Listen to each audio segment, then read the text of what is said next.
तो हम लोग आज पढ़ रहे हैं श्रीमद् भगवत गीता से अध्याय 1 श्लोक क्रमांक 37 से आगे। यद्यप्यते न पश्यन्ति लोभोपहत चेतसः कुलक्षय कृतं दोषं मित्रद्रोहे च पातकम्। आप पिछला वाला देखिए जो मैंने कल वाला था, उसमें कुछ छोड़ गया था ना श्लोक। हाँ, कथम न ज्ञेयमस्माभिः पापदस्मानिवर्तितुं कुलक्षय कृतं दोषं प्रपश्यर्धीर्जनार्दन।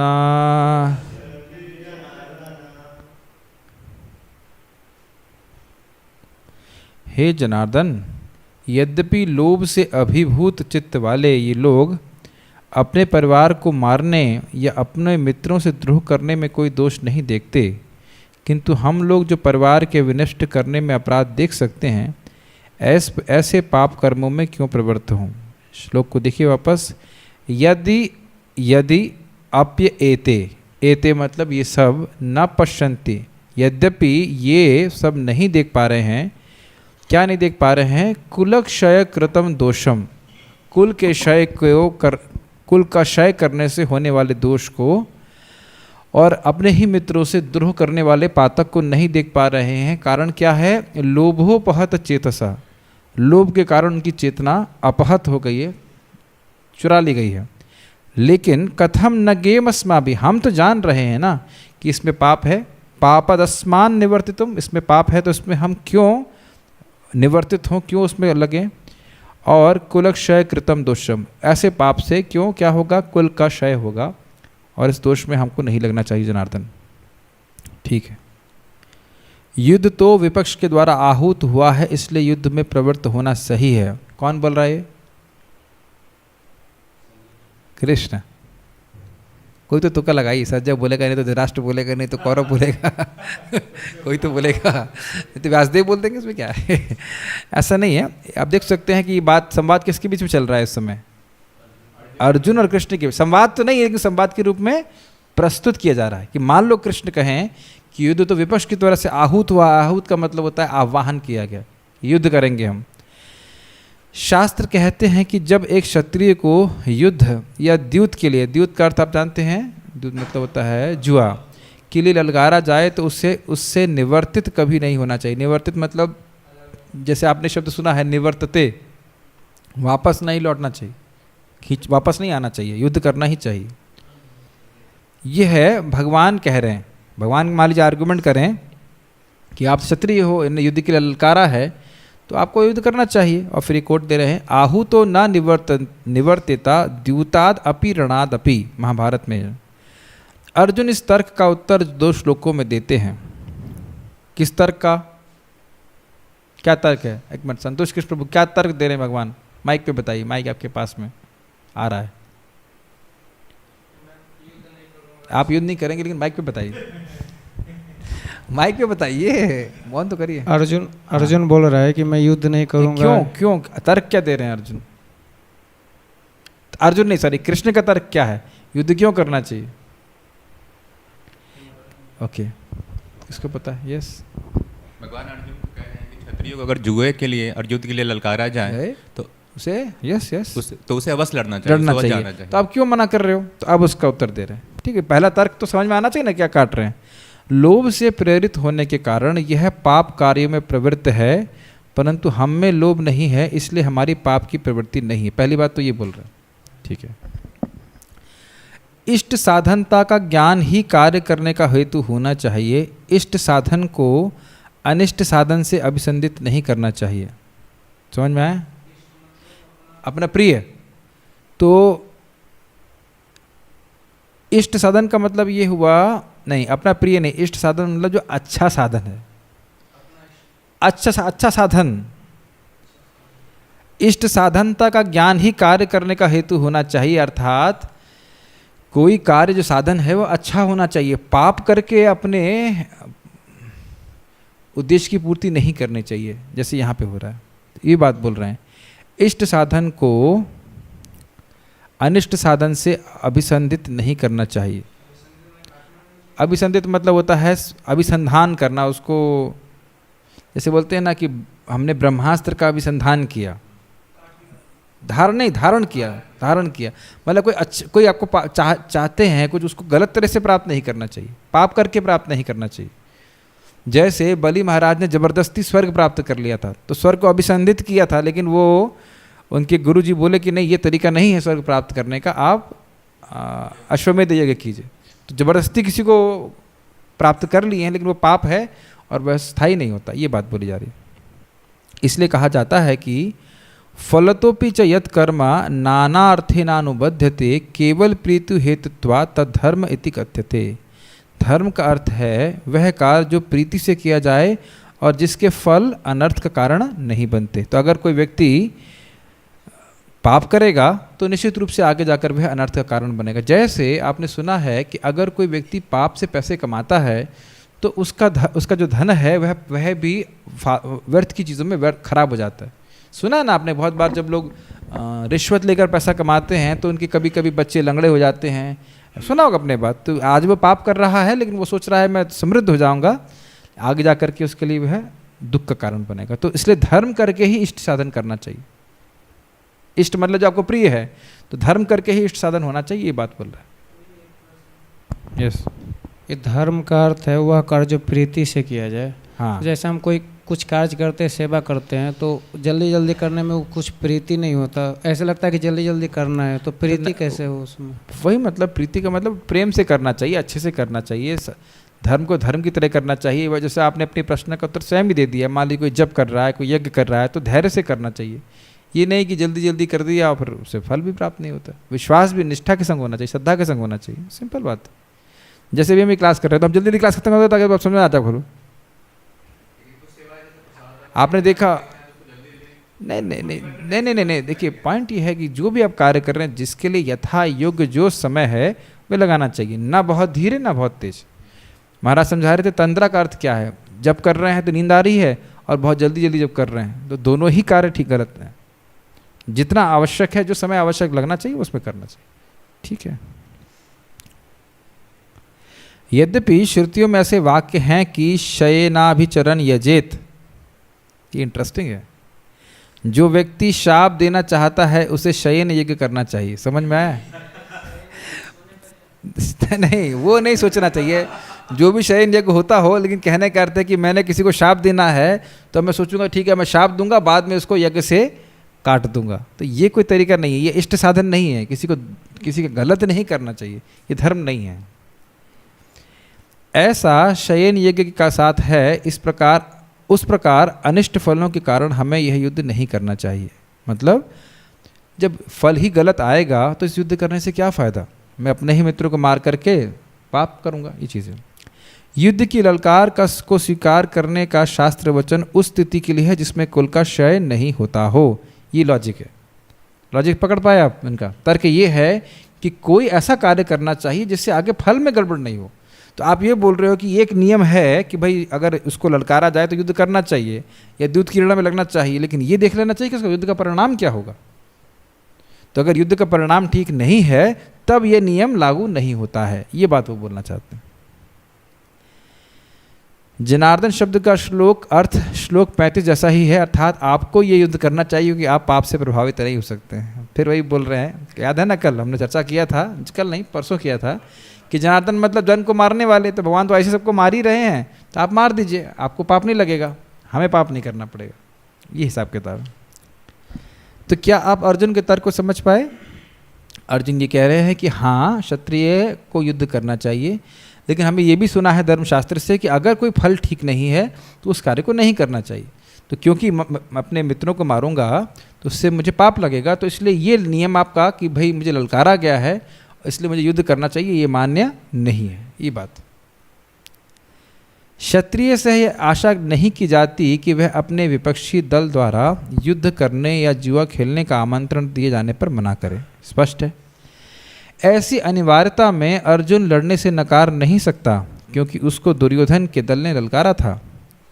इस प्रसंग में अर्जुन ने विचार किया कि हो सकता है कि दूसरा पक्ष इस ललकार के परिणामों के प्रति अनभिज्ञ हो, वो नहीं देख पा रहे हैं कि पाप होगा।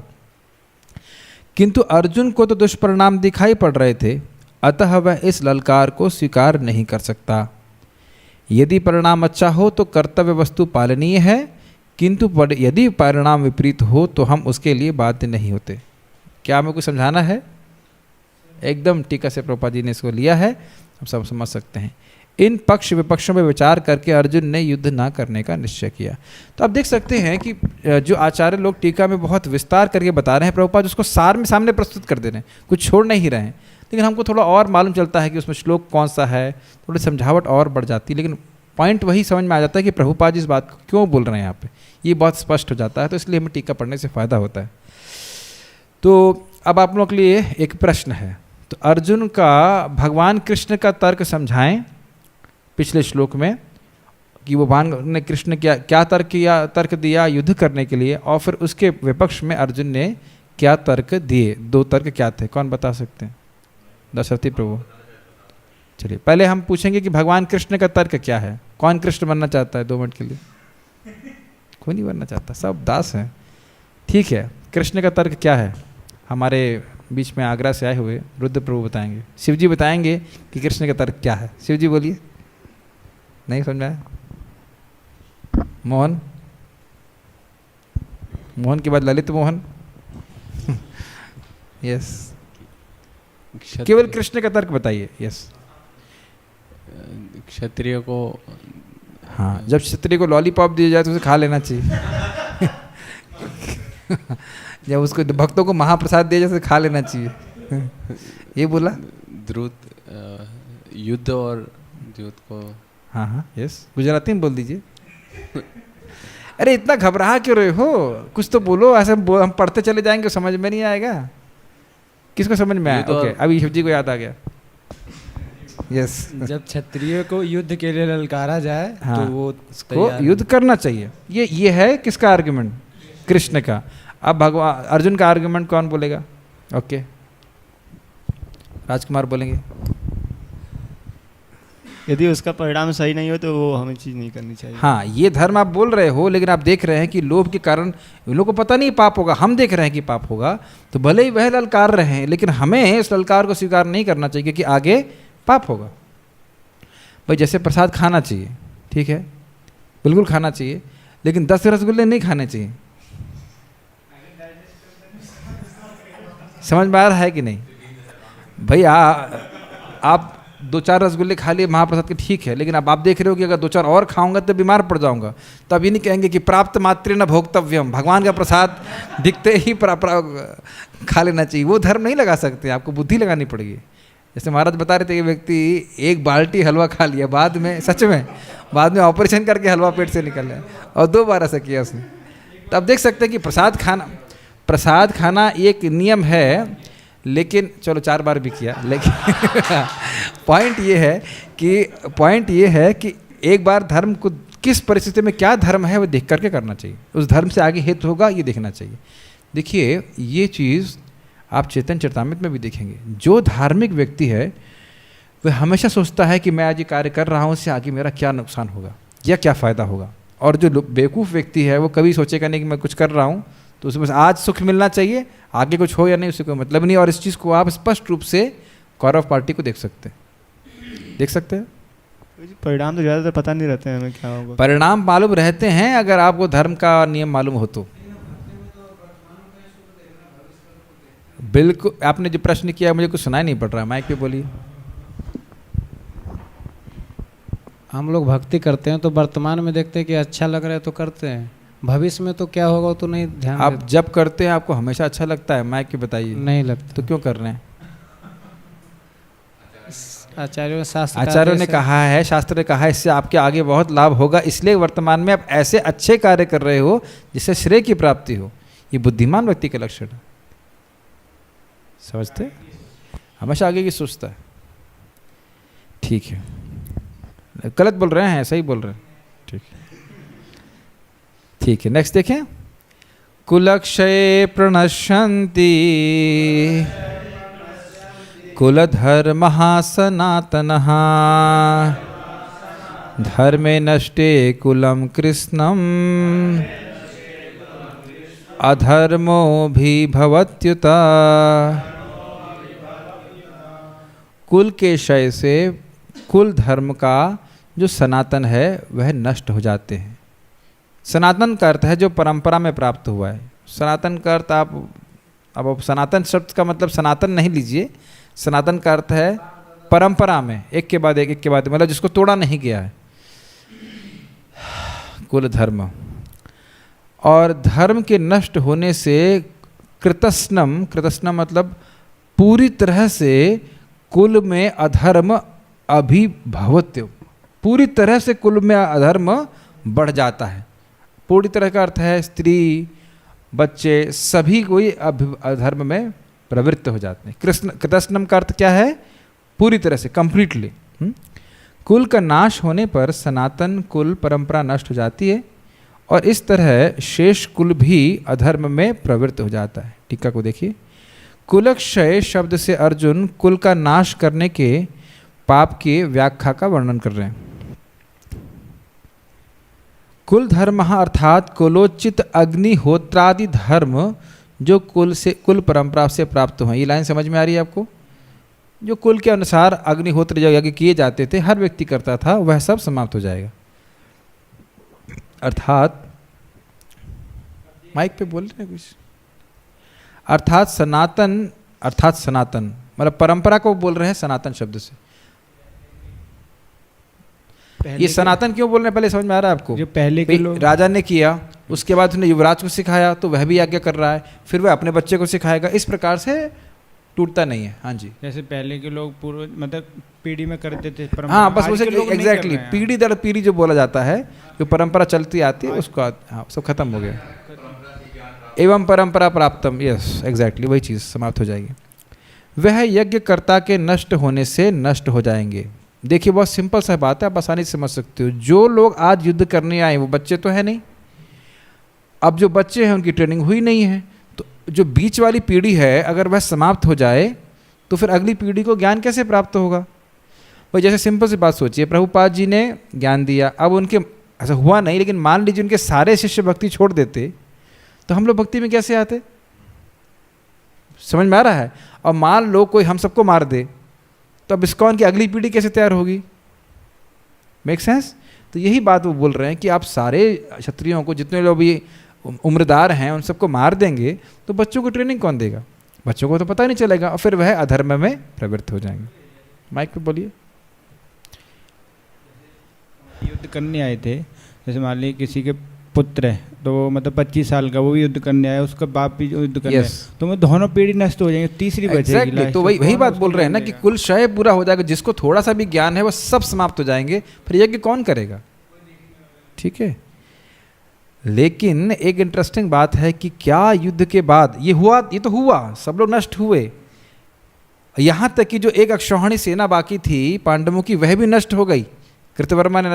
कृतवर्मा और अश्वत्थामा ने नष्ट कर दिया। फिर ये कुल का क्षय हुआ क्या? तो हुआ क्या? अगर कुल का क्षय नहीं हुआ, जो अर्जुन बोल रहे वो हुआ, सब लोग मारे गए, तो फिर कुल का क्षय हुआ कि नहीं हुआ? ऑब्वियसली आप कहेंगे हुआ और नहीं भी हुआ, तो क्या अर्थ है इसका बताइए? बहुत मुश्किल प्रश्न है ये मुश्किल प्रश्न है। क्या स्त्रियां दूषित हुई कि नहीं हुई? यस, बोलिए बोलिए बोलिए, ये बहुत इंपॉर्टेंट बात है। यस, क्योंकि महाराज युधिष्ठिर अपने परिवार की तरह सबको पालन पोषण करते हैं। हाँ, आपको उद्देश्य समझ लेना चाहिए कि भगवान जानते हैं कि युधिष्ठिर महाराज कितने अच्छे राजा हैं, तो जब वह राज्य पद पे आसीन होंगे तो फिर से सारे यज्ञ की व्यवस्था वह स्वयं करा देंगे। कोई स्त्री दूषित नहीं हुई, तो ये ध्यान देना चाहिए कि उनकी वजह से कुल की परंपरा बनी रही। उत का अर्थ है अपि, अर्थात निश्चित ही, और इसका संबंध कृतस्न शब्द से है, यानी निश्चित ही पूरी तरह से। कृतस्न का अर्थ होता है कंप्लीटली, पूरी तरह से। तो निश्चित ही पूरी तरह से अधर्म प्रवृत्त हो जाएगा और कोई व्यक्ति धर्म का पालन नहीं करेगा, ये बात वो बोल रहे हैं। अर्थात धार्मिक अनुष्ठानों के नष्ट होने से अधर्म शेष सभी परिवार के लोगों और बच्चों को भी अपि जीत लेगा, अर्थात अभिभवती। समझ में आ गया? नहीं समझ आ रहा? अधर्म निश्चित रूप से सभी को जीत लेगा, कोई व्यक्ति रहेगा नहीं, क्योंकि अधर्म को रोकने वाले कोई व्यक्ति वहां पे बचेगा नहीं। परपट संतोष कृष्ण प्रभु पढ़िए, संतोष कृष्ण प्रभु तात्पर्य पढ़िए। वर्णाश्रम व्यवस्था में धार्मिक परंपराओं के अनेक नियम हैं, जिनकी सहायता से परिवार के थोड़ा सा माइक सदस्य दूर रखिए, नहीं तो हाँ थोड़ा सा हाँ। ठीक से उन्नति अब अच्छी बात करके आध्यात्मिक मूल्यों की उपलब्धि कर सकते हैं। परिवार में जन्म से लेकर मृत्यु तक के सारे संस्कारों के लिए वयोवृद्ध लोग उत्तरदायी होते हैं। जैसे चैतन्य महाप्रभु के आविर्भाव के समय सीता ठाकुरानी, किनकी पत्नी है वो? अद्वैताचार्य की। वह आती हैं और बहुत सारे संस्कार करती हैं, और तो भगवान ही हैं, लेकिन आप देख सकते हैं वहाँ पे भी जो कुल परंपरा से जो होती माता जी लोग थी वह कार्य करती हैं। रुक्मिणी जी के विवाह में भी ब्राह्मण पत्नियाँ जो वयोवृद्ध थी वह उनकी शादी कराती हैं, सारे जितने भी नियम हम कराते हैं। शादी तो नहीं करा पाती, लेकिन जो नियम थे वो पालन कराती हैं। हाँ, किंतु इन वयोवृद्धों की मृत्यु के पश्चात संस्कार संबंधी पारिवारिक परंपराएं रुक जाती है, और परिवार के जो तरुण सदस्य बचे रहते हैं वे अधर्म में वैष्णव में प्रवृत्त होने से मुक्ति लाभ से वंचित रह क्या रह आपने ये सुना है कि किसी के पिता की मृत्यु हो जाती है तो प्राय लड़का बिगड़ जाता है? यस, प्राय ऐसा होता है ना, क्योंकि पिता का प्रेम थोड़ा सा जरूरी होता है, और माता हमेशा बच्चे को, स्पेशली लड़के को कंट्रोल नहीं कर पाती हैं। तो यही बात यहाँ बोल रहे हैं कि माताएं तो कुछ कंट्रोल कर नहीं पाएंगी और लड़के जो होंगे सब बिगड़ जाएंगे अधर्म में। हाँ अच्छा, ये चीज़। अतः किसी भी कारणवश परिवार के वयोवृद्ध का वध नहीं होना चाहिए। ठीक है, ये तर्क एकदम स्पष्ट है। अधर्माभिभवात् कृष्णा प्रदुष्यन्ति कुलस्त्रियः स्त्रीषु दुष्टासु वार्ष्णेया जायते वर्णसंकरः। आप एक बात देख सकते हैं कि अर्जुन धर्म का बहुत विचार कर रहे हैं। ऐसे बुद्धू व्यक्ति नहीं है कि बिल्कुल भाव में, भावुकता में वह युद्ध करने से मना कर रहे हैं। और यहाँ पे वो एक बार भी नहीं बोल रहे हैं कि मैं युद्ध करने से डरता हूँ। कैसा बोला उन्होंने? युद्ध करने से डरते नहीं हैं, वो अधर्म से डरते हैं। और ये भी देख रहे हैं कि समाज का कल्याण होना चाहिए। ये सारी बातें वे सोच रहे हैं। और आप देख सकते हैं कि विपक्ष में कौरव लोग बिल्कुल ये बात नहीं सोच रहे हैं कि क्या होने वाला। पहली बात तो वो कन्विंस्ड हैं कि वही जीतेंगे, लेकिन उस जीत के लिए कितना बड़ा मूल्य चुकाना पड़ेगा वो नहीं सोच रहे हैं। आगे धर्म में हानि होगी वो नहीं सोच रहे। ये बहुत बड़ा अंतर आप देख सकते हैं। काफ़ी इंटरेस्टिंग बात है। तो क्या, हे कृष्ण, जब कुल में अधर्म प्रमुख हो जाता है तो कुल की स्त्रियां दूषित हो जाती हैं और स्त्रीत्व के पतन से हे वृष्णिवंशी अवांछित संतानें उत्पन्न होती हैं। ठीक है, जिस प्रकार हमारे भाइयों के द्वारा हमसे धर्म का उल्लंघन करवाया जा रहा है और कुल क्षय से लक्षित पाप में नियोजित किया जा रहा है, अर्थात अधर्माभिभवात्, उसी प्रकार कुल की स्त्रियां दुर्बुद्धि हत होकर मतलब दुर्बुद्धि से उनकी हत, जैसे कलिहत जीव बोलते हैं, उसी तरह से दुर्बुद्धि हत मतलब जो बुरी बुद्धि से मारी गई हैं, ऐसे कहना चाहिए, होकर पातिव्रत धर्म को त्याग कर दुराचार में प्रवृत्त हो जाएंगी और इस प्रकार हम उनके प्रदूषण का कारण होंगे। एक बात ध्यान रखना चाहिए कि ये जो कुरु हैं वह धर्म के प्रतीक हैं।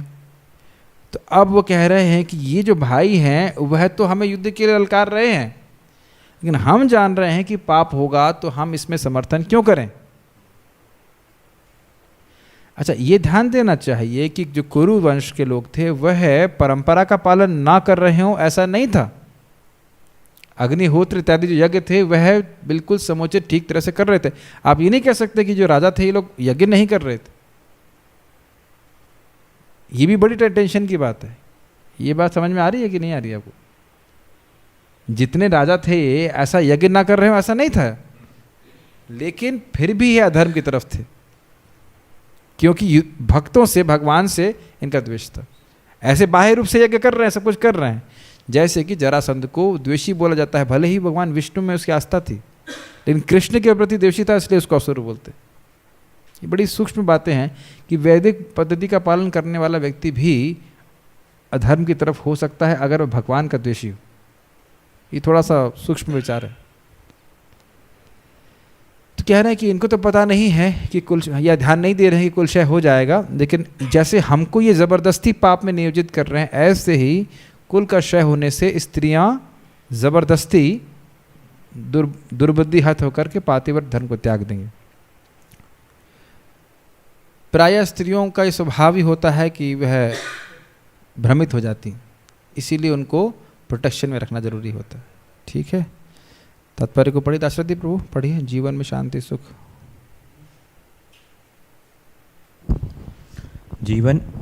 जीवन में शांति सुख तथा आध्यात्मिक उन्नति का मुख्य सिद्धांत मानव समाज में अच्छी संतान का होना है। वर्णाश्रम धर्म के नियम इस प्रकार बनाए गए थे कि राज्य तथा जाति की आध्यात्मिक उन्नति के लिए समाज में अच्छी संतान उत्पन्न हो। ऐसी संतान समाज में स्त्री के सतीत्व और निष्ठा पर निर्भर करती है। अगर आप विचार करें तो आजकल स्त्रियों की क्या ट्रेनिंग होती है दशरथी प्रभु? आजकल स्त्रियों की ऐसी कोई भी ट्रेनिंग नहीं है। माता पिता ये तो नहीं है, और ट्रेनिंग है क्या कि जैसे भी हो अपनी स्वतंत्रता का उपयोग करो। यस, अपनी स्वतंत्रता का दुरुपयोग करना सिखाते हैं। कुछ और इस पे बोलने की जरूरत ही नहीं, सब समझते हैं। यस, जिस प्रकार बालक सरलता से कुमार्गामी बन जाते हैं, उसी प्रकार स्त्रियां भी पतोन्मुखी होती हैं। अतः बालकों तथा स्त्रियां दोनों को ही समाज के वायु वृद्धों का संरक्षण आवश्यक है। ये आप समझ पा रहे हैं? जब प्रभुपाद जी को कई बार बोलते थे कि बच्चों को प्रोटेक्शन में रखा जाता है, इसका अर्थ ये नहीं है कि वो कैदी हो जाते हैं। ऐसे ही स्त्रियों को संरक्षण में रखा जा रहा है या रखने के लिए कहा जा रहा है, इसका अर्थ ये नहीं है कि उनको कैदी बनाया जा रहा है, लेकिन उससे उनका ही प्रोटेक्शन रहता है, वह उनकी बुद्धि स्थिर रहती। ये बात आज की आधुनिक शिक्षा समानता के नाम पे कि स्त्रियां बराबर है, उनको स्वतंत्रता दी जानी चाहिए, और उनका बेड़ा गर्क ही हो रहा है जितनी स्वतंत्रता वो मांग। और स्त्रियां अगर गड़बड़ हो रही हैं तो उससे बच्चे भी गड़बड़ हो रहे हैं। मैं कई बार भक्तों को जिनकी पत्नियां नौकरी पे जाती हैं, मैं उनसे प्रश्न करता हूं कि आप अपनी पत्नी को नौकरी करा रहे हो, आपकी माँ ने नौकरी करी? कहते नहीं। देखा, अगर आपकी माँ आपको धाई बोलते, जो नहीं दादी नहीं, धाई मतलब नर्स या जो काम वाली होती है, उसको हाथ में दे करके आपका पालन पोषण कराती, तो आप क्या होते? और लोग कोई उत्तर नहीं देते, इतने भोंदू हैं, हाँ नहीं पैसा नहीं है तो ये है, नहीं वो नहीं। क्या धाई क्या प्रेम दे सकती है बच्चों को? कभी नहीं दे सकती। शिक्षा भी नहीं दे सकती, कोई शिक्षा देने, उसके पास कोई संस्कार ही नहीं है।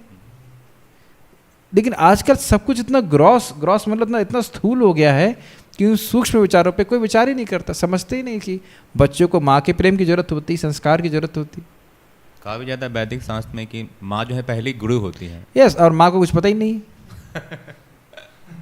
आप देखो, हम लोग भी बचपन में प्रहलाद और ध्रुव के बारे में सुने हैं, इजंट इट? और आजकल के बच्चे कुछ भी नहीं सुनते बेचारे। मिकी एंड डोनाल्ड के सामने, टीवी के सामने खड़ा किया जाता है। yes. तो ये बड़ा एक मतलब आप देखो, बचपन से ही अगर बच्चा सुन रहा है कि कृष्ण भगवान है, तो भागवत पढ़ते ही वो स्वीकार कर लेगा। कुछ बातें केवल संस्कार की होती हैं, उसको सुनते रहने से व्यक्ति स्वीकार कर लेता है सहज रूप से। तो ये सब बड़ी महत्वपूर्ण बातें हैं जिसको हमें सीखना चाहिए यहाँ पे। यस, अब बताना चाहिए लोगों को। स्त्रियां विभिन्न धार्मिक प्रथाओं में संलग्न रहने पर व्यभिचारिणी नहीं होगी। चाणक्य पंडित के अनुसार समानता स्त्रियां अधिक बुद्धिमान नहीं होती, अतः वे विश्वसनीय नहीं हैं। इसलिए उन्हें विविध कुल परंपराओं में व्यस्त रहना चाहिए और इस तरह उनके सतीत्व तथा अनुरक्ति से ऐसी संतानें जन्मेगी जो वर्णाश्रम धर्म में भाग लेने के योग्य होगी। ऐसे वर्णाश्रम धर्म के विनाश से यह स्वाभाविक है कि स्त्रियां स्वतंत्रता पूर्वक पुरुषों से मिल सकेगी और व्यभिचार को प्रश्रय मिलेगा। जिससे अवांछित संतानें उत्पन्न होगी। श्रील प्रभुपाद जी का कमेंट है कि कहते हैं आप लोग की स्त्रियां इंडिपेंडेंट हैं, तो स्त्रियां बाहर गईं, उनका उपभोग किसी नालायक ने किया और वह बिना शादी किए छोड़ दिया उसको। अब उस स्त्री को, बेचारी को, गवर्नमेंट के ऊपर आश्रित रहना पड़ा। स्पेशली अमेरिका में गवर्नमेंट उसको पैसे देगी या कुछ नौकरी देगी, बेचारी काम करेगी और बच्चे पैदा, मतलब जो पैदा हुए बच्चे उनके ध्यान रखेगी। तो इंडिपेंडेंट क्या हो गई? इंडिपेंडेंट तो नहीं हो सकती। ये तो नहीं कह सकते कि जो है पति, जो लड़का है वो जन्म देगा, बच्चों को ध्यान देगा। इंडिपेंडेंट तो तब हुए जब आपको जन्म ना देना पड़े बच्चों को। तो स्त्री की स्थिति बहुत खराब है और जानबूझ करके वे ऐसे काम करते हैं ताकि स्त्रियों का शोषण कर सके। घर में रहेंगे तो कैसे करेंगे? खैर, इस पर टिप्पणी करने से पता नहीं कुछ लाभ भी होगा कि नहीं, क्योंकि कलयुग इतना शक्तिशाली है कि अपनी गति से चलेगा। लेकिन जो लोग थोड़ा सुने समझेंगे तो शायद इस बात को समझ पाएंगे। और ये भी एक बात है कि घर में भी अगर स्त्री रहेगी और टीवी देखेगी तो भी गड़बड़ हो जाएगी। अब देखो कैसे वो पतिव्रता रहेगी। वो कभी किसी हीरो को देखेगी, कभी किसी हीरो को, हाँ ये कितना अच्छा है, वो कितना अच्छा है। तो जब यही देखती रहेगी तो क्या पतिव्रता धर्म रहेगा? महाराज कह रहे थे कि अजामिल ने एक गलत दृश्य देखा, उसका इतना हुआ, और हम टीवी पे तो हजारों दृश्य रोज देख रहे हैं, तो हमारा क्या होगा? हाँ, तो बड़ा खतरनाक है।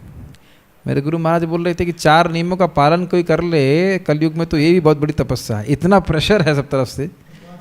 हाँ, बहुत प्रेशर है, बहुत बड़ा तपस्या है। हम लोग तो कल्पना भी नहीं कर सकते कि पहले के ज़माने में ब्रह्मचारी आश्रम कैसे रहा हुआ करता होगा, कितने शांत और पवित्र स्थान में रहते थे। चलिए, निठल्ले लोग भी समाज में व्यभिचार को प्रेरित करते हैं और इस तरह अवांछित बच्चों की बाढ़ आ जाती है, जिससे मानव जाति पर युद्ध और महामारी का संकट छा जाता है। बहुत इंपॉर्टेंट पॉइंट है। पॉइंट ये है कि पृथ्वी पे, बहुत अच्छा बात इंग्लिश में बोलते हैं कि problem is not population, problem is what the population is doing. लोग, जनसंख्या बढ़ रही है वो प्रॉब्लम नहीं है, जनसंख्या बढ़ने के बाद कर क्या रही है ये प्रॉब्लम है। अगर भक्त बढ़े हैं तो कोई दिक्कत नहीं। आप ही देखो, सिंपल सी बात, अपने घर में 2-4 लोग प्रसादम खाने के ऊपर कितना झगड़ा करते हैं, और उस लिहाज से भक्त लोग कितने सारे भक्त खा के चले जाते हैं मंदिर में, कोई झगड़ा नहीं होता, ऑलमोस्ट कोई झगड़ा नहीं होता। कभी विचार किया आपने? घर पे 2-4 लोग रहते, उसी में झगड़ा हो जाता है, ये सब्जी अच्छी नहीं बनी, वो नहीं बनी। और मंदिर में भक्त लोग भक्ति करते, साधन भजन में लगे रहते हैं, शांत हो जाते हैं तो कहाँ से भी खा पी करके पार कर देते, संतुष्ट रहते हैं। कितने आश्चर्य की बात है। अगर सारे लोग भक्त बन गए तो कितना सुखी हो जाएगा। खैर, ये सब है। और महामारी वगैरह तो आएगी ही, क्योंकि लोग यज्ञ नहीं करेंगे तो फिर पाप होगा, तो फिर दुख आएगा। ठीक है। संकरो नरकायेवा कुलग्नानां कुलस्य च पतन्ति पितरो हि येषां लुप्तपिण्डोदकक्रियाः। अवांछित संतानों की वृद्धि से निश्चय ही परिवार के लिए तथा पारिवारिक परंपरा को विनष्ट करने वालों के लिए नारकीय जीवन उत्पन्न होता है। 2 लोगों के लिए, एक जो पूर्वज हैं और जिन्होंने पारिवारिक परंपरा को नष्ट किया है, उन दोनों के लिए नरकगामी होते हैं अवांछनीय संतानें। मैं फिर से रिपीट कर रहा हूँ, जिन लोगों ने कुल परंपरा को तोड़ा है, जैसे यहाँ पे अर्जुन कह रहे हैं हम लोग की वजह से कुल परंपरा टूटेगी, तो ये हमारे लिए नरकगामी बनेंगे। और जो पूर्वज हैं उनको भी नरकगामी बनाएंगे, क्योंकि उनको यह पिंड नहीं देने वाले। समझ में आ गया किसके लिए नरकगामी होंगे? संतुष्ट कृष्ण प्रभु। कौन 2 लोग नरकगामी होंगे और किन की वजह से? अर्जुन कह रहे हमारे कारण होगा। जो लोग युद्ध में मारे जाएंगे, जो लोग युद्ध करके कुल के धर्म को नष्ट करने का कारण बनेंगे या कुल परंपरा को नष्ट करने का कारण बनेंगे, उनके लिए और पूर्वजों के लिए कौन बनेगा नरक का कारण? अवांछित संतान। ओके, ये बात समझ में आ जाना चाहिए किसके लिए हो रहा है। ठीक है। ऐसे पतित कुलों के पुरखे पितर लोग गिर जाते हैं क्योंकि उन्हें जल तथा पिंडदान देने की क्रियाएं समाप्त हो जाती हैं। इसके विपरीत में जो भगवान की भक्ति करते हैं, अब आप ये सोचिए कि आपने, जैसे हम लोग प्रीचिंग कर रहे हैं, हमने किसी स्टूडेंट को भक्ति में लेके आए, अब भक्त बन गया। अब उसने शादी किया, उसके बच्चे भी भक्त बन गए, अब एक नई परंपरा चालू हो गई भक्त बनने की, और उससे क्या है सारे के सारे पूर्वज उद्धार हो जाएगा। अब विचार कीजिए तो, समझ में आ रहा नहीं आ रहा? आगे जाकर के आप देखिए खूब प्रचार करें तो कितने सारे, और आप जानते हो जो भक्त बन जाते हैं उनके 21 पीढ़ी आगे पीछे सब उद्धार हो जाता है उनका। कितना सुंदर पुण्य का निर्माण करने वाला ये आंदोलन है। अगर गृहस्थ भी कोई अच्छे से अच्छा गृहस्थ बने तो कितना फ़ायदा कर सकता है। हम फ़ायदा कहाँ तक देखते हैं? अपनी माँ का फ़ायदा देख लेंगे, पिता का फ़ायदा देखेंगे, लेकिन पूर्वजों तक का उद्धार कर सकता है व्यक्ति भगवान की भक्ति करके, करता ही है अगर अच्छे से भक्ति करे। ये दोनों चीज़ें होती हैं, जो पाप कर रहे हैं वो गिराएंगे, और जो पुण्य कर रहे हैं भक्ति कर रहे हैं वो उठाएंगे। ये हर व्यक्ति को, हर भक्त को पूर्ण विश्वास होना चाहिए कि मैं भक्ति कर रहा हूँ तो अपने पूर्वजों का, अपने परिवार का सबसे अच्छा कल्याण कार्य कर रहा हूँ, सबसे अच्छा कल्याण कार्य। कुल संकर कुल परंपरा का नाश करने वालों के लिए नरक जाने का कारण बनते हैं। न सिर्फ वे नरक में गिरते हैं, वे मतलब जो कुल परंपरा का नाश करते हैं, अपितु उनके पितृ भी नरक में गिरते हैं, क्योंकि कोई योग्य वंशज नहीं होते जो पितरों को पिंड अर्पित कर सकें। पिंड का समझते हैं अर्थ? यहाँ से वो जल अर्पित करते हैं तो उनको वहाँ पे कुछ घी या दूध या ऐसे ऐसे करके करते हैं। हाँ, नहीं, पिंड दिया जाता है, उसमें जल दिया जाता है, बहुत सारी, मैं डिटेल तो जानता नहीं हूँ, लेकिन इस प्रकार से देने से उन लोगों को वहाँ पे मिलता है। तो इस पर कोई कहेगा अरे भाई यहाँ तुम जल दे रहे हो, वहाँ कैसे मिलेगा? तो महाराज बोल रहे थे भाई तुम यहाँ से बुकिंग करते हो ट्रेन में कि मैं खाना मिलेगा, तो वो खाने की व्यवस्था करते हैं ना, तुम तो नहीं लेके जाते। तो इस प्रकार से, या एक और एग्जाम्पल दिया जाता है कि तुम ATM से पैसे देते हैं, आप एक बस खाली कार्ड है उसमें डाल देते हैं और पैसा निकलता है। बहुत सारे डोनेशन आते हैं हमारे क्या। तो आप नहीं कर सकते हो, उसका मतलब ये नहीं कि वो कोई नहीं कर सकता, जो मैनेजमेंट कर रहा है, उसका व्यवस्था कर रहा है, वो कर सकता है। क्या नाम है आपका? संतुष्ट कृष्ण प्रभु, पढ़िए। सकाम कर्म के विधि विधानों के अनुसार कुल के पितरों को समय समय पर जल तथा पिंडदान दिया जाना चाहिए। एक छोटी सी कहानी है, महाराज बताते हैं, बड़ी अच्छी। एक बार शाहजहां, उसको उसके ही लड़के औरंगजेब ने कैद कर दिया था, सुना होगा आपने, बड़ा अच्छा था वो। तो औरंगजेब आके बोला कि उसने नियम बनाया था कि इन्हें खाने को तो बहुत कम दो लेकिन पानी भी बहुत कम दो। तो एक दिन आके बोला बाप जी ठीक हैं? तो उन्होंने बोला कि मुझे एक ही दुख है कि मैं हिंदू परिवार में जन्म क्यों नहीं लिया। बहुत अच्छा लगा मुझे। तो बोले क्यों? कहते हिंदू लोग अपने बाप को मरने के बाद ही पानी देते हैं और तुम जो है जीते जी पानी नहीं दे। ये स्थिति। तो विश्वास है, जो धर्म का पालन करता है वो लोग विश्वास से इस कार्य को करते हैं। पढ़िए, अच्छा है लेकिन पढ़। और आप जानते होंगे भागवत में पढ़ा है ना, युद्ध के बाद युधिष्ठिर महाराज सारे लोग जाकर के तर्पण कर रहे थे। यस। यह दान विष्णु पूजा द्वारा किया जाता है, क्योंकि विष्णु को अर्पित भोजन के उच्छिष्ट भाग प्रसाद के खाने से सारे पाप कर्मों से उद्धार हो जाता है। देखिए ये छोटी छोटी बातें हैं, कितना बड़ा उपकार हम कर रहे हैं लोगों को खाली प्रसाद खिला करके, कुछ भी नहीं करें। प्रभुपाद जी कई बार इस बात को बोलते हैं, लोग इतने डल हैं कि उन्हें फिलॉसफी को समझ में नहीं आएगी। तो प्रसाद खाएं, थोड़ा पापों से मुक्त हो, तब उनके भेजे में थोड़ा फिलॉसफी जाएगी। ये हिसाब किताब है, कोई तरीका नहीं है। नहीं तो प्रभुपाद जी ने हिप्पियों को कैसे भक्त बना दिया, सोचिए कभी। यस। अब जितना अच्छे से भक्त लोग साधना में जो लगे हैं, अगर उनके हाथ से बने, प्रेम से बने तो और अच्छा है। ये अच्छी बात होगी। अगर वो अपने हाथ से बनाकर खिला सकें तो अच्छा रहता। श्रीनाथ प्रभु आप क्यों नहीं लेके आते प्रसाद? थोड़ा थोड़ा प्रसाद हम सबके लिए होना चाहिए, सारे वैष्णव थोड़ा थोड़ा, जस्ट लिटिल बिट। ठीक है कोई नहीं, पढ़िए। कभी कभी पितरगण विविध प्रकार के पाप कर्मों से ग्रस्त हो सकते हैं और कभी कभी उनमें से कुछ को स्थूल शरीर प्राप्त न हो सकने के कारण उन्हें प्रेतों के रूप में सूक्ष्म शरीर धारण करने के लिए बाध्य होना पड़ता है। तो आप देख सकते हैं कि श्रील प्रभुपाद जी यहाँ पे आप उस प्रक्रिया को पूरा खोल के बता रहे हैं। आचार्य लोगों के ज़माने में ये श्रद्धा, सॉरी पिंड विंड, ये कॉमन सेंस है। जैसे अभी हम बोले कॉमन सेंस, तो कॉमन सेंस शायद आजकल कॉमन है, साधारण बात है। तो अब उसको समझा नहीं रहे। तो प्रभुपाद जी आज के कंटेक्स्ट पे जिसको कुछ पता नहीं है कि क्या होता है पिंड, क्या तर्पण, उसको पूरा खोल के बता रहे कि होता क्या चीज़ है। यस। अतः जब वंशजों द्वारा पितरों को बचा हुआ प्रसाद अर्पित किया जाता है तो उनका प्रेत योनि या अन्य प्रकार के दुखमय जीवन से उद्धार होता है।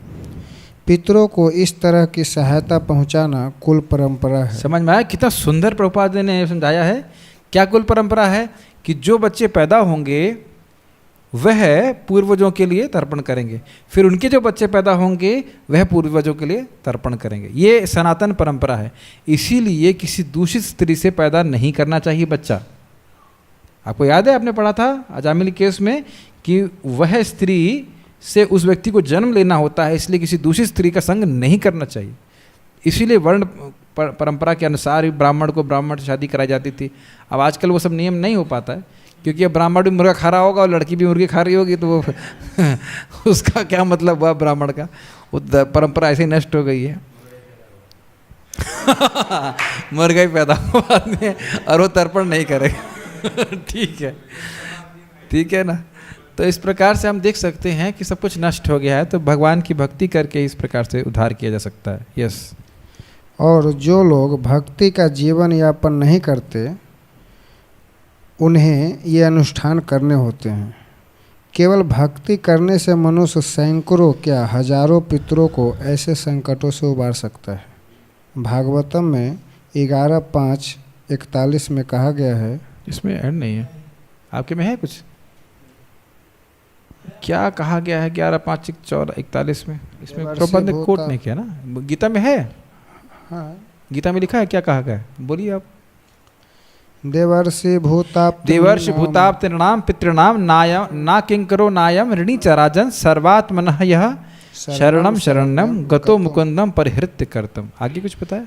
जो पुरुष अन्य समस्त कर्तव्यों को त्याग कर मुक्ति के दाता मुकुंद के चरण कमलों की शरण ग्रहण करता है और इस पथ पर गंभीरता पूर्वक चलता है, वह देवताओं, मुनियों, सामान्य जीवों, स्वजनों, मनुष्यों या पितरों के प्रति अपने कर्तव्य या ऋण से मुक्त हो जाता है। ये अर्थ समझ लीजिए। इसका अर्थ क्या है? कुल परंपरा क्या थी? जो बच्चे पैदा होंगे उन्हें तर्पण करना है पितरों को, और बहुत सारे देवताओं को यज्ञ करना है, इसको करना है, उसको करना है। ये बिल्कुल सही है। लेकिन जैसे कोई व्यक्ति अगर प्राइम मिनिस्टर की सेवा कर रहा है तो क्या अब उसको नीचे के अधिकारियों की सेवा करने की आवश्यकता है? नहीं है। बिल्कुल स्पष्ट है। ऐसे ही विश्वनाथ चक्रवर्ती ठाकुर इस बात को बोलते हैं कि कोई भी अगर सम्राट की सेवा कर रहा है तो छोटे छोटे राजाओं की सेवा करने की उसका आवश्यकता नहीं है। इसी श्लोक पे वो बोलते हैं। उसी प्रकार से अगर कोई भगवान की सेवा कर रहा है तो वह सभी पूर्वजों का, सभी का उद्धार कर देता है। अपितु उसको देख करके कि वो वहाँ पैदा हुआ है, भगवान स्वयं ही सभी का उद्धार कर देते हैं। सभी का कह सकते हैं ऋण जो है वो चुका देते हैं भगवान ऐसे। लेकिन यहाँ पे क्या लिखा है? एकदम निष्ठा भाव से सेवा करें, हल्का पुल्का तरीके से नहीं। आगे पढ़िए।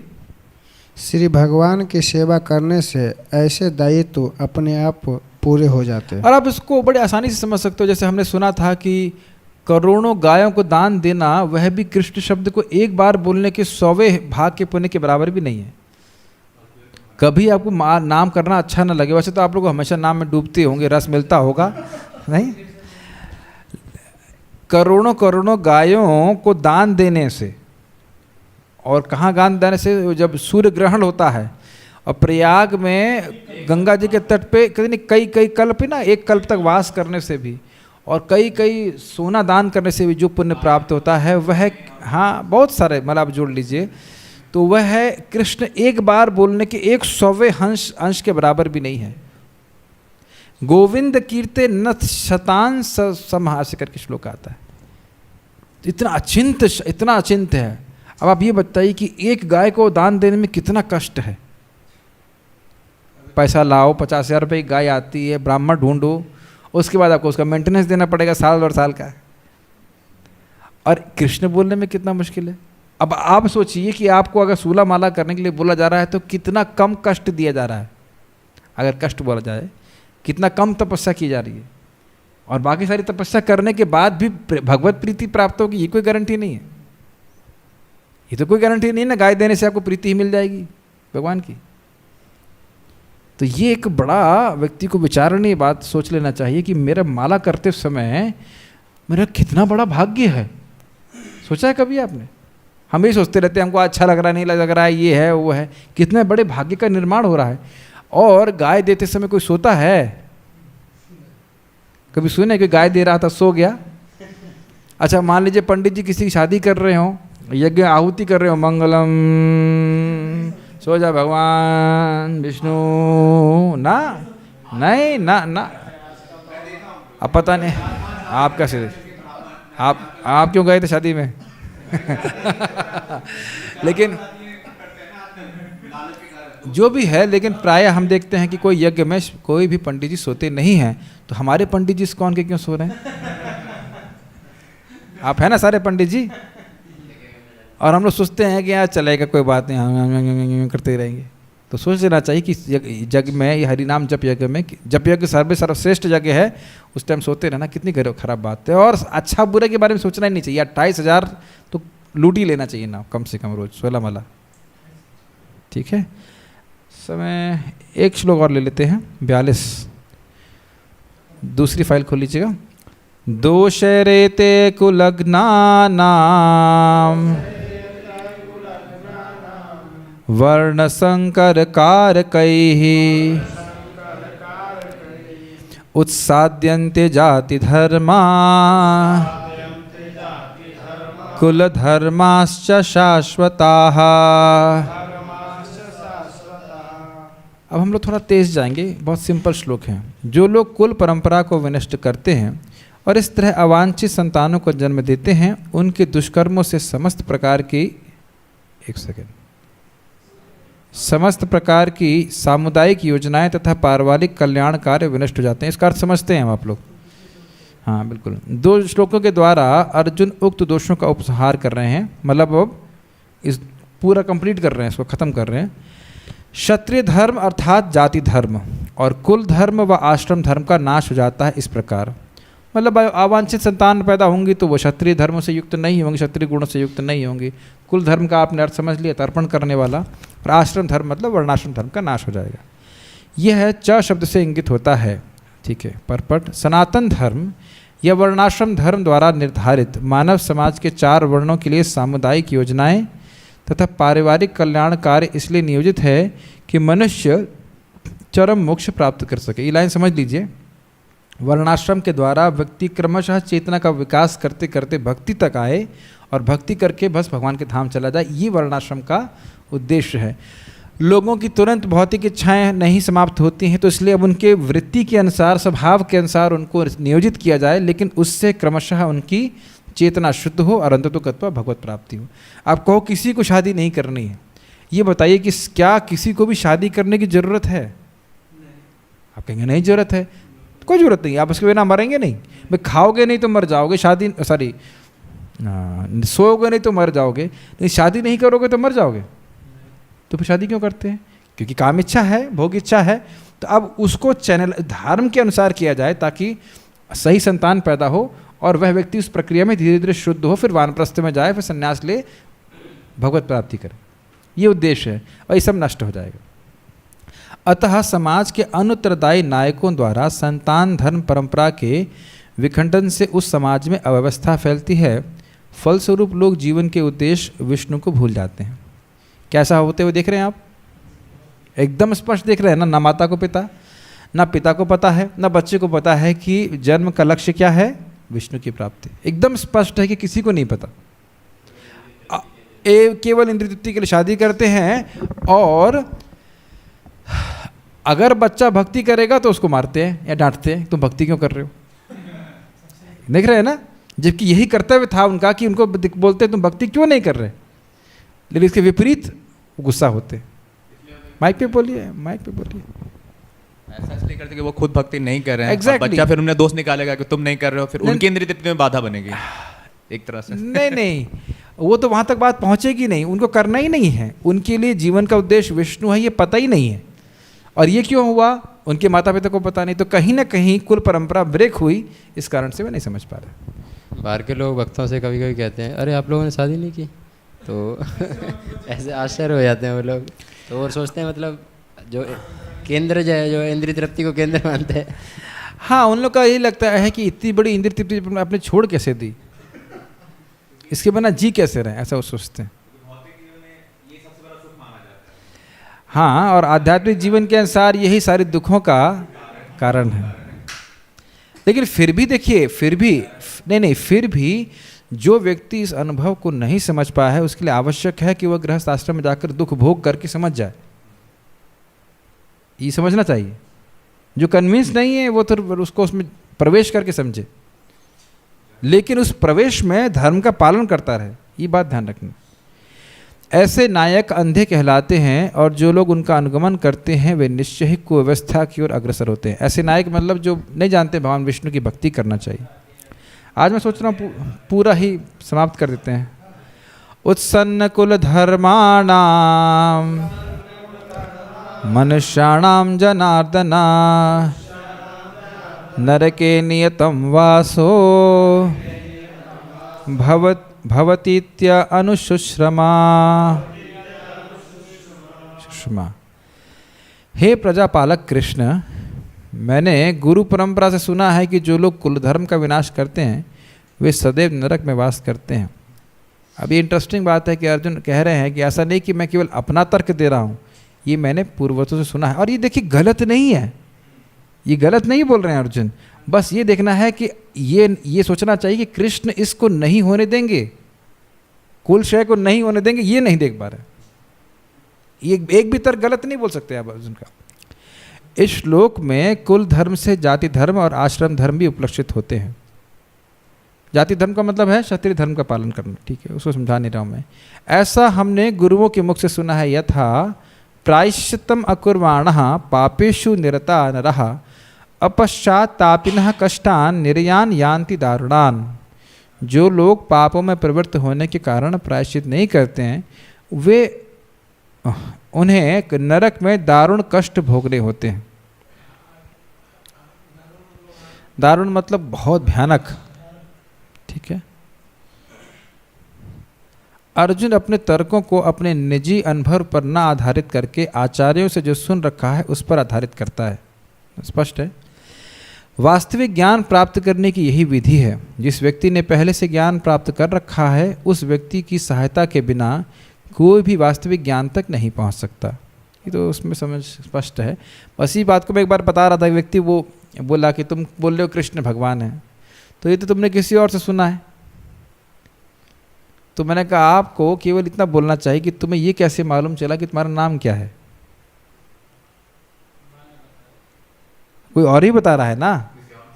पिंटू मिंटू चिंटू जो भी नाम है वो तो दूसरा कोई बोला है तो उसको तुम विश्वास कर रहे हो ना। तब तो तुम नहीं बोलते कि तो दूसरे से सुन के आया हूँ मैं क्यों विश्वास करूँ। किस तारीख को पैदा हुए यह भी दूसरा व्यक्ति बताता है ना। तो आप प्राय देखेंगे सारा ज्ञान तो दूसरे से ही मिलता है, अपने से कौन सा ज्ञान हो रहा है। सब कुछ माता पिता से लेकर नाम क्या कैसे कपड़ा कैसे पहनना है यह भी बताता है, पॉटी कैसे जाना ये भी दूसरा आदमी बताता है, नहीं बताता। तो हम तो पूरे अज्ञान में ही पैदा होते हैं। तो इसलिए दूसरों से जब ज्ञान ले रहे हैं तो भगवान के बारे में ज्ञान भी तो दूसरों से लेना पड़ेगा ना। सिंपल सी बात है। कभी चैलेंज कर दीजिए कि एक ज्ञान बताइए जो आपको अपने आप होता हो। कुछ भी नहीं होता, सब सीखना पड़ता है। सब कुछ हर तरह से हम लोग पूरी तरह से दूसरों पे आश्रित हैं। वर्णाश्रम धर्म की एक पद्धति के अनुसार मृत्यु के पूर्व मनुष्य को पाप कर्मों के लिए प्रायश्चित करना होता है। प्रभुपाद इसी को बोल रहे हैं, कोट कर रहे हैं। जो पापात्मा है उसे इस विधि का अवश्य उपयोग करना चाहिए। ऐसा किए बिना मनुष्य निश्चित रूप से नरक भेजा जाएगा जहां उसे अपने पाप कर्मों के लिए कष्टमय जीवन बिताना पड़ेगा। तो अब ये बोल रहे हैं कि हम इतना बड़ा पाप करेंगे और हम प्रायश्चित करेंगे नहीं, मर जाएंगे तो हम नरक गामी होंगे। लॉजिक समझ रहे हैं। कुल क्षय का नष्ट करने वाला पाप कर रहे हैं और युद्ध करते करते मर जाएंगे, पाप होगा, फिर हमें नरक भोगना पड़ेगा। और आगे आगे बच्चे पिंडदान करेंगे नहीं तो और फंसेंगे। ठीक है। अहो बत महत् पापम कर्तुम व्यवसिता वयम यद राज्य सुख लोभेना हंतुम स्वजनम उद्यताः। ओह, कितने आश्चर्य की बात है कि हम सब जघन्य पाप करने के लिए उद्यत हो रहे हैं। और हम सब में कौन है? अर्जुन तो हैं, कृष्ण को भी लपेट रहे हैं। देखो हमको मतलब एक तरह से बोल रहे हैं ना कि भाई आप भी हैं, आप भी तो देख रहे हैं कि पाप हो रहा है, आप क्यों नहीं रोक रहे हैं। बड़ा स्टाइल से बोल रहे हैं। राज्य सुख भोगने की इच्छा से प्रेरित होकर हम अपने संबंधियों को मारने पर तुले हैं। ये इनडायरेक्टली कृष्ण पे आक्षेप है। आप देख नहीं रहे हैं कि कितना बड़ा पाप हो रहा है। बंधुओं के वध के व्यवसाय अर्थात इच्छा मात्र से, ये बहुत सुंदर शब्द है। व्यवसाय का मतलब होता है मंशा। मंशा समझते हैं? इच्छा, उद्देश्य। इस उद्देश्य से ही पाप लगेगा। मारोगे तो आगे की बात है, सोचने मात्र से पाप लगेगा। सोचिए कितना अर्जुन का भाव है यहाँ पे। बंधुओं के वध के व्यवसाय अर्थात इच्छा मात्र से जो पाप होगा उसको सोचकर अनुताप का अनुभव कर रहे हैं। इसलिए कह रहे हैं अहो बता। बता शब्द से महान पाप इंगित हो रहा है कि कितना बड़ा पाप हो रहा है। सोचने से इतना पाप हो रहा है, मारेंगे तो कितना पाप हो जाएगा। स्वार्थ के वशीभूत होकर मनुष्य अपने सगे भाई, बाप या माँ के वध जैसे पाप कर्मों में प्रवृत्त हो सकता है। विश्व के इतिहास में ऐसे अनेक उदाहरण मिलते हैं, लेकिन एक अद्भुत बात देखा है आपने, भागवत में ऐसे उदाहरण नहीं मिलते। भागवत में जब बोलते हैं ध्रुव महाराज के ये बेटे हुए, उनके बेटे ये हुए, कभी नहीं आता कि इस बेटे ने अपने पिता को मार करके राज्य प्राप्त किया। गलत। परशुराम जी का उदाहरण नहीं है। परशुराम जी ने राज्य प्राप्त करने के लिए युद्ध नहीं किया था। परशुराम जी ने राज्य, ये सारा कब होगा? जब आप कलयुग का वर्णन चालू करेंगे, तब देखेंगे कि इस राजा के राजा था, उसके बेटे ने मिलकर मारा, उसने बेटे मिलकर मारा, ऐसे करके। बड़ा अद्भुत है। और इसका कारण क्या था? राजा भी राज्य करने का इच्छुक नहीं था। वो एक कह सकते हैं दायित्व के कारण राज्य करते थे, कर्तव्य पालन, और जब कर्तव्य पूरा करने के लिए और जब उनका समय आता तो वो त्याग देते थे। वो राजऋषि हुआ करते थे। कलयुग में जब तक उनको वन में भेज ना दिया जाए या मार ना दिया जाए तब तक वो राज्य करना चाहते। कंस कह सकते हैं, यस, कंस ने अपने पिता को दबाया। ठीक है, क्लास खत्म होने का समय हो गया क्या? अलार्म लगा रखा है प्रभु जी ने क्लास खत्म करने का। आज मैं चाहता हूँ कि 2 श्लोक बाकी हैं, पूरा कर देते हैं। एक श्लोक बचा, हाँ। किंतु भगवान, प्रभु जी देख रहे हैं कितने समय बाद जैसे पाप कर्मों में प्रवृत्त हो सकता है, विश्व के इतिहास में ऐसे अनेक उदाहरण मिलते हैं। किंतु भगवान का साधु भक्त होने के कारण अर्जुन सदाचार के प्रति जागरूक है, अतः वह ऐसे कार्यों से बचने का प्रयत्न कर रहा है। ये तो स्पष्ट है, समझाना नहीं, क्लियर है। यदि माम प्रतीकारम अशस्त्रम शस्त्रपाणयः धार्तराष्ट्रारणे हन्योस तन्मे क्षेमतरम भवेत्। यस, अब इसकी टीका देखिएगा, बड़ी इंटरेस्टिंग टीका है।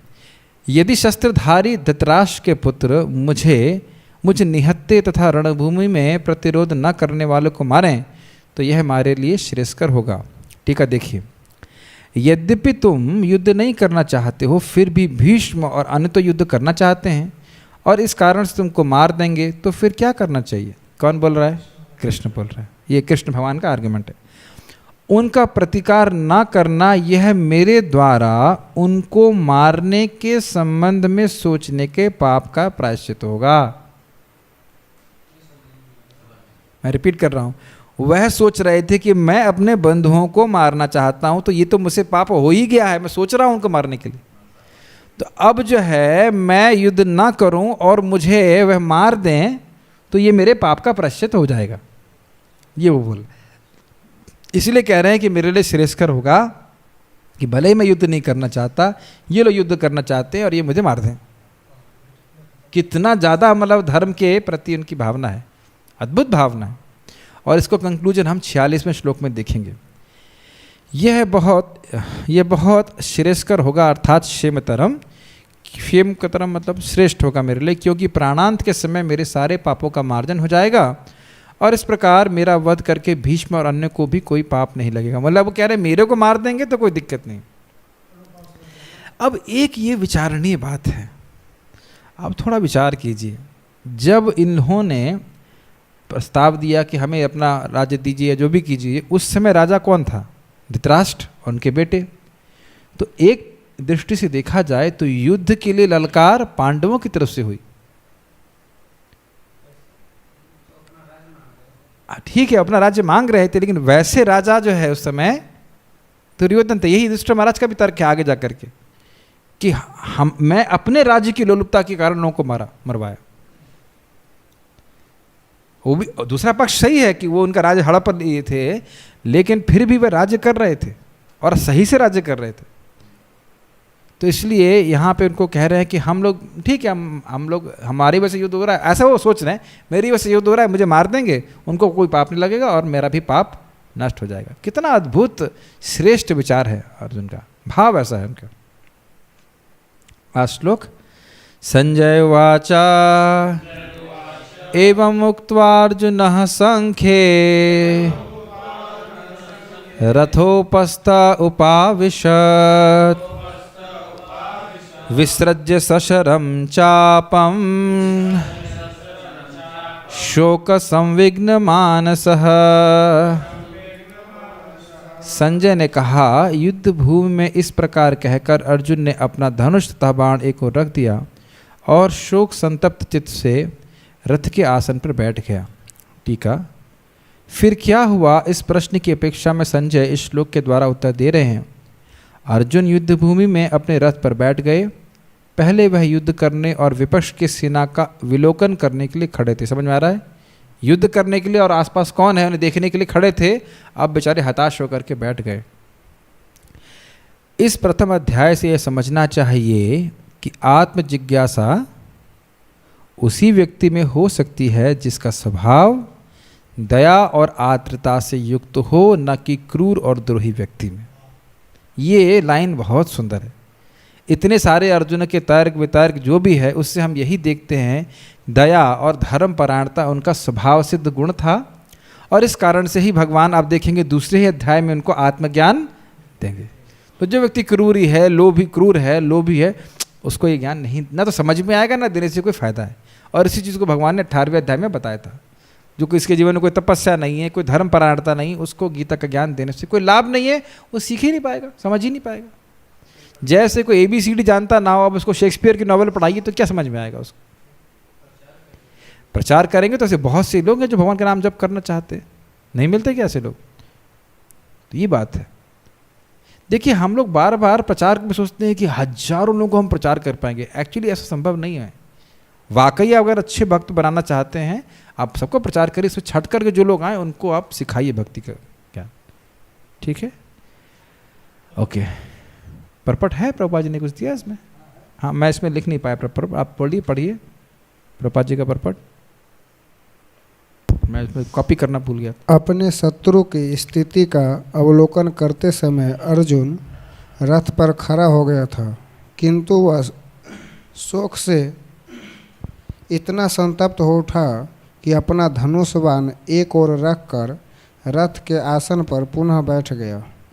ऐसा दयालु तथा कोमल हृदय व्यक्ति जो भगवान की सेवा में रत हो, स्पष्ट है, आत्मज्ञान प्राप्त करने के योग्य है। एज इट इज प्रभुपाद उसको रख दे, सिंपली रख दे। इस प्रकार भगवत गीता के प्रथम अध्याय भगवान की कृपा से आज अध्याय पूर्ण हुआ, लेकिन प्रसाद नहीं आप लोगों के लिए। हरे कृष्णा। श्रीमद् भगवद गीता की जय। श्रील प्रभुपाद की जय।